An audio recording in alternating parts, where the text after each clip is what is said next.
Nagkikrave ka din ba sa avocado? Yung tipong hindi mo alam kung saan bibili nito, no? Bigla-bigla akong nag-crave at itong discover natin. Dito naman tayo mag-eat and run sa avocadoria.ph. Super solid nung madami silang pagpipilian. Kay wifey, avocado light ice cream sa kanya. Ako naman, avocado lover. Parang kakaiba itsura ng avocado nila rito, no? Pero sangka pa, meron silang stuffed toy na, no? Mascot ata nila yan. Meron din silang limited offer na toffee lock at safari. Ito naman yung nilalagay nila doon sa mismong avocado lover, no? May almonds, may grahams at pearl. At ito naman yung price nila. Pause nyo na lang yung video para mabasa nyo. Scroll pa natin sa kanan. Kuya, yan. O diba ang daming pagpipilian at ito naman kung paano gumawa. Yan, bilisan na lang natin.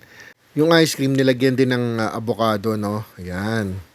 At syempre lalagyan din nila ng almonds at graham, pati pearl.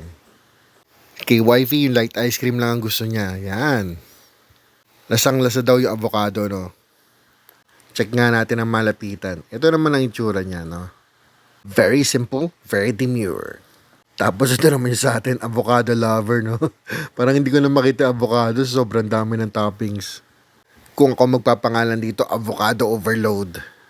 Kitang-kita mo naman yung almonds, no? Sa mga nakapanood na sa akin dito, no, favorite ko talaga yung almonds. Nahuhulog-hulog pa. Don't worry, pupulutin natin yan mamaya. So ano bang masasabi ko dito sa avocado lover? All in all, masarap siya, no? Nadamihan lang ako dun sa toppings.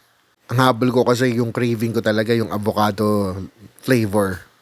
Pero nagulat ako na ganito pala siya, no? Super sulit, super sarap din.